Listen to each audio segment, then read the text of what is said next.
আসসালামু আলাইকুম ভিউয়ার্স, সবাই কেমন আছেন? আশা করি সবাই অনেক ভালো আছেন। দীর্ঘ একটা বিরতি শেষে আবার চলে আসলাম আপনাদের মাঝে। আমরা এমন একটা হোটেলে আসছি যার ঐতিহ্য এবং ইতিহাসে ছোঁয়া আছে এই হোটেলে। বিশেষ করে এই হোটেলে যখন আমরা কথা বলে দেখি, এখানে প্রায় নাকি বাংলাদেশের অনেক নায়করা এখানে খাবার খেয়েছেন এবং তাদের খাবারের রেটিং দিয়ে গেছেন। তো আজকে আমরা আসছি সেই একটা রেস্টুরেন্টে, যার নাম আমার পেছনে দেখতে পাচ্ছেন বিসমিল্লাহ খাবার ঘর অ্যান্ড হোটেল। অ্যান্ড এটার লোকেশন একদম জাস্ট রূপকথা সিনেমা হলের ঠিক অপোজিটে। চলুন আগে দেখা যাক এই রেস্টুরেন্টের ঐতিহ্য সম্পর্কে, তাদের ঐতিহাসের একটা গল্প শোনাই, এদের খাবার রিভিউ করি এবং আপনাদের সামনে সব তুলে ধরার চেষ্টা করি। ফিরে আসছি ছোট্ট একটা ইন্টার পরে।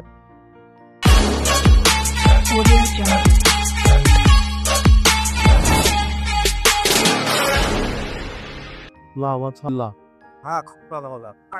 প্লেট, কাবাব, তন্দুর রুটি, পাতলা রুটি, হালিম, গরু, খাসি, মুরগি সব আইটেমই পাওয়া যায়। হ্যাঁ, আমার এখানে আহমদ শরীফ, তারপর আপনার রাজীব, তারপর আপনার এর আগে ছিল পাপ্পু, এরা সবাই আমার এখানে জাভেদ সাহেব, উনি আমার এখানে সবাই কুচোই। ওরা সবথেকে বেশি মূল্য করতে কাবাব আর খালি গরু গোতের কাবাব, সব আইটেম মশলাই দেওয়া আছে, সব আইটেম।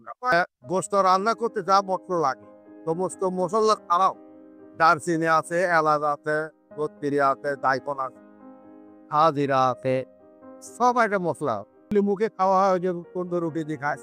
আবার আমার এখানকার খাওয়া অনেক মানুষ আছে, তাদের ছেলেপেলে বাইরে থাকে বা ঢাকায় থাকে, তারা এখান থেকে কাবাব নিয়ে যায় 45 টাকা। আপনি খায় দেখেন, বুঝবেন যে আমরা কি ধরনের কাবাব তৈরি করে। এখানে হচ্ছে শিকটাকে ভরা হয়েছে, শিক ভরার পরে এখানে হচ্ছে কয়লার ওপর এটাকে পোড়ানো হবে। পোড়ানোর ফলে বেবিকিউ স্টার্ট করে এই জিনিসটা করা হবে। এই দোকানটা কত বছর পুরনো? ৭১-এরও আগে। তার মানে বোঝা যায় যে আসলে যে আমরা বারবিকিউ খাই এর ধারণাটা হয়তো এখান থেকে নেওয়া হইছিল। মানে এরকম যেগুলো বিক্রি করা হয়, কয়লার আঁচে ধোঁয়ার মাধ্যমে তৈরি করা হচ্ছে এই শিক কাবাবটি। যার জন্য নাকি অনেক নায়ক আসছে আগের যুগে, এসে খাইছে। অ্যান্ড রিসেন্টলি সাকিব খানও বলে এখানে আসছিল, এসে খাওয়া-দাওয়া করেছে। এখন এর সাথে যে কম্বোটা তারা দিবে সেটা হচ্ছে তান্দুরি, যেটা এখানে বানানো হইতেছে। বন্ধুরা, এনাদের কথা শুনে জানা গেল যে এখানে প্রায় অনেক সেলিব্রিটি আসছে এবং আগের যুগের তাদের নাম পর্যন্ত উল্লেখ করছে। এন্ড তারা এটা মনে আছে তাদের ফেমাস ডিশ কে ছিল।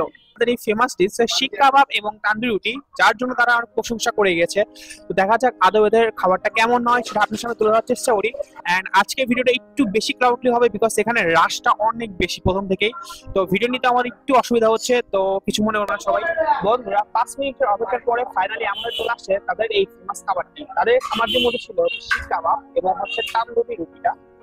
শিক কাবাব মূলত কথায় আসি, তাদের উপরে 6টা শিক দেওয়া আছে, মানে পার শিকে 3টা করে মাংস হবে। 2টা শিক দেওয়া আছে, 6 পিস মাংস হবে। আর তার উপরে পেঁয়াজ কুচি এন্ড হচ্ছে মরিচ, আর উপর দ্বারা তার একটা মশলা দেওয়া হয়েছে। তো এটা ছিল তাদের সবচেয়ে ফেমাস খাবার। এন্ড এটা খাইতে হবে আমাদের মেইনলি হচ্ছে তান্দুরি রুটি দিয়ে। এন্ড তাদের সাথে একটা ফেমাস সস দিচ্ছে তারা আমাদের। এন্ড এটা হচ্ছে তাদের সেই সসটি। চলুন ফার্স্টে খাওয়া যাক। সবার আগে আমরা ট্রাই করবো হচ্ছে তাদের ফেমাস এই শিক কাবাব, গরুর মাংস তৈরি। এরকম হচ্ছে তাদের শিক কাবাবটি, যেটা হচ্ছে বিভিন্ন বিভিন্ন ধরনের মশলা মেরিনেট করে তারা অনেকক্ষণ রাখে, দেন কয়লার তাপে এটাকে তৈরি করে সার্ভ করে।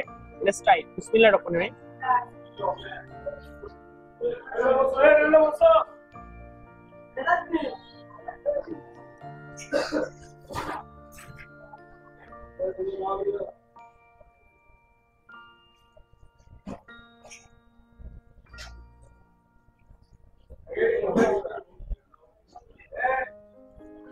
রাইস হচ্ছে এই শিক কাবাবের হচ্ছে কি মাটন নিয়ে বলি। মাটনটা অনেক ধরনের মশলার সাথে মেরিনেট করে রাখা হয়েছে, এর ফলে মশলাটা ফ্লেভার পেয়েছি। আর এটা যে কয়লার উপর হচ্ছে আপনার হিট দেওয়া বা কয়লার উপর তাপ দিয়ে পোড়ানো হয়েছে, কয়লাটা ফ্লেভার পাওয়া গেছে। দুইটা যদি কম্পেয়ার করি তাহলে মোটামুটি অ্যাভারেজ টাইপ খেতে লাগছে, মানে বেশি একটা ভালো না খারাপও না, মোটামুটি পর্যায়ে লাগছে। অ্যান্ড ফাইনালি ট্রাই করবো তাদের সসটা দিয়ে। ফেমাস আই থিঙ্ক এই সসের মধ্যে কোনো একটা রহস্য লুকিয়ে আছে। আমার কাছে নর্মাল শিক কাবাবের মতো লাগলো।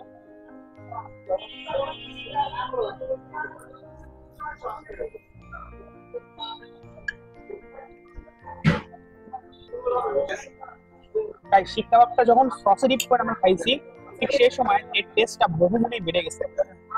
আর প্রথম কথা হইতেছে শিক কাবাব একটা ঝাল আর একটা কয়লার কোনো ফ্লেভার ছিল, বাট এই সসটা মিক্সচার টাইপের ছিল, দুটাকে ব্যালেন্স করছে। আর এই সস দিয়ে খাইতে এই জিনিসটা সত্যি অসাধারণ লাগছে। যদি এটা আমি রিভিউ থাকি তাহলে 10-এর মধ্যে আমি এটাকে 8 থেকে 8.5 ইজিলি দিতে পারবো। এন্ড অবশ্যই এইটা একটা সত্যি জনের ঝাল মিষ্টি টক ফ্লেভারটা পাইতেছে, সত্যি একটা অসাধারণ ফ্লেভার লাগতেছে। এন্ড ফাইনালি আমাদের এটা তান্দুরি রুটি, এটা ট্রাই করবো আমার শিকটা। সো শিক দিয়ে তান্দুরি ট্রাই করা যাক।